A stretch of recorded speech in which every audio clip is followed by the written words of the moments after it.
I want you to be a good life manager. You've probably heard me say that you really need to look at life as something that's managed and not cured. And in managing your life, you're going to deal with people that have pathology. When you deal with them, if you have a strategy, if you have coping skills, then it's someone that you can contain. It's someone that you can even manage and point rather than just judge and suffer. I want that to be a skill set that you develop through what we're talking about here. I'm not trying to get you to become a diagnostician. I'm not trying to get you to sit in judgment of everybody in your life, but I don't want you to miss red flags. I said early on in this series, I want everyone listening to contact at least one person in your life that you love and care about and tell them to listen to this series. Tell them to subscribe to Fill in the Blanks and listen to the series. But I don't want them to jump in now. I want them to go back into the library and listen to the beginning when we started talking about narcissism. Because if you'll remember, we talked about narcissism and the different types of narcissism, the 4 different types, what to do about it. Then we talked about borderline personality. So what are we going to do today and why? So when you contact these people that you care about and ask them to join you in this series about toxic personalities in the real world, I don't want them to jump in mid-story here. I want them to pick it up from the beginning so they have all the tools that you have. I want you to have someone to resonate with, someone you can talk to, somebody that has the same symbol system you do. Because let me tell you, if you've been following along here, you have gotten a certain degree of expertise about some of these personality disorders. I have been through bachelor's degree, master's degree, PhD, and I can tell you the information I've been giving you is very much like what you would get if you were in a PhD program in psychology. If you were in a clinical program in psychology and you were taking abnormal psychology with an emphasis on personality disorders, the information that you're getting is very much what you would get if you were in this course. You might spend more time on it. You might read some other articles about it, but I've done all of that and pulled it together. I'm not the repository of all knowledge. I do research to refresh myself, look at current articles. And that's what I've been telling you about here. So let me tell you, you've got some really current information and some expertise so you can spot the red flags. Again, I'm not asking you to diagnose people. I want you to say, bingo, red flag, I need to be cautious about this. Now, today, I want to talk about the antisocial personality disorder. This is something you probably haven't referred to as antisocial personality disorder or ASPD. You've probably talked about it in your life as psychopathy or sociopathy. And you've done that because it's been described or assigned those terms historically across time. We've said, that guy's a psychopath. And that's still used in common parlance. And that's okay. Look, I told you I'm not big into labels other than it helps us to know that we're treating the right thing.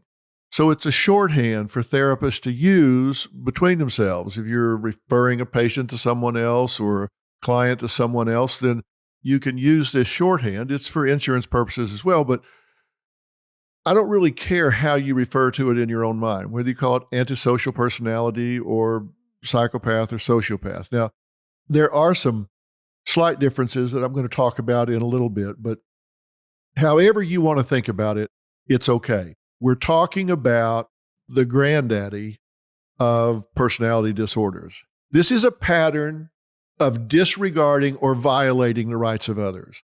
Now, what we've talked about so far with narcissism and borderline personality, it had a lot to do with what they were doing with themselves. Narcissists wanted to be the center of attention. So again, that was about them. Now, that doesn't mean they weren't crowding you out, stealing your time, your attention, your thunder, dominating and all. That's true. But a lot of this had to do with their insecurities, their need for attention. It was about them. their fear of abandonment, etc. And with borderline personality, that was an interactive disorder, but it wasn't always necessarily something that was weaponized. But when we're talking about the antisocial personality, this is a pattern that disregards or actively violates the rights of others, meaning you. If you're in a relationship with somebody that has this disorder, they're either completely ignoring your rights or they're actively violating them. Now, these people may not conform to social norms. They don't follow rules. They may not be formal rules. They could be what we call mores and folkways, just kind of the way the group functions. Maybe it's a work group or a class or a family or a neighborhood that doesn't necessarily have printed written rules, but there are what we call mores and folkways. It's just the general way the group functions. They don't adhere to that. They may not conform to social norms. They may repeatedly lie or deceive others, or they may act impulsively. Now, this pattern, as I say, has been referred to in a lot of different ways, but it always has those characteristics.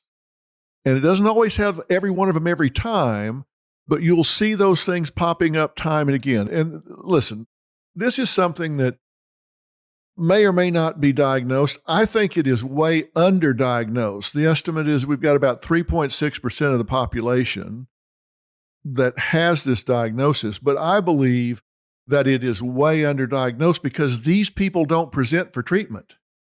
The way they get to treatment is a lot of times the court refers them, or it's in couples therapy because their partner has had enough. So the estimate is 3.6% of the population, but I think that is way underestimated because they just don't show up in the therapy system. Now, this usually starts early in life. This isn't something where somebody's usually just fine until they're 35 or 40. No. This shows up early in life. This occurs way more in men than it does in women. A lot. That testosterone gets to flowing, and these men, it just shows up like 6-7 times more in men than it does in women. And it is way overrepresented in the prison population. Why? Because these people don't follow rules. They don't respect authority. They come into conflict with authority. They're going to come into conflict when they're young with the authorities at school, with their parents, with coaches, scout leaders, whoever. They just come into conflict with authority on a regular basis.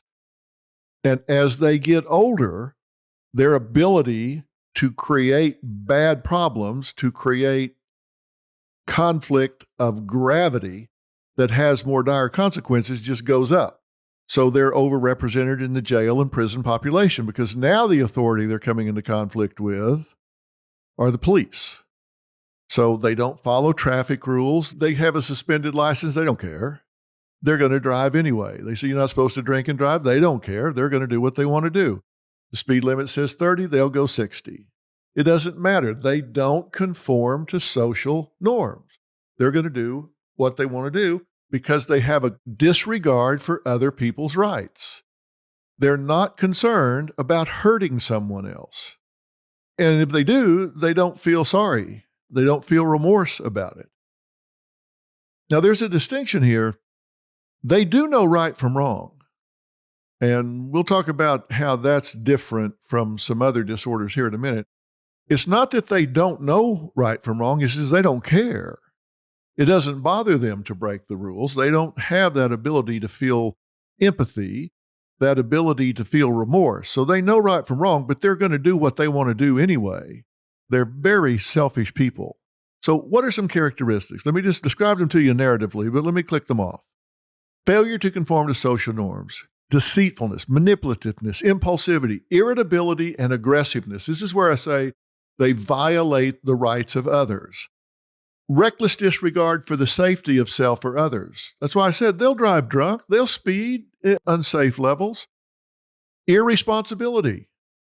Again, they'll drive recklessly. They'll drive 120 miles an hour down the freeway. They're irresponsible. They're not concerned for their safety or your safety. And they have, this is a big one, a lack of remorse. If they do something that hurts you, they get you fired, they get you in trouble, they wreck your car, they get you injured. It's not like they go, oh my God, I feel so terrible. No, they don't. The only time these people feel remorse is at getting caught. If they feel sorry, they're sorry they got caught. They're not sorry for what they did. They're sorry they got caught for what they did. And that is purely a matter of expediency. They're sorry that they're being inconvenienced because some cop has them pulled over, some principal has them in the office, some authority figure at work is interrupting their role because they like to roll and they don't like anybody messing with that. Now, usually when you hear professionals or the police talk about a psychopath, they're usually talking about the very far extreme end of the behavioral continuum, the emotional continuum of the antisocial personality. You often hear psychopath coupled up with things like killer, psychopathic killer, psychopathic criminals, psychopathic rapists, psychopathic something. And what they're talking about is the extreme end of the continuum.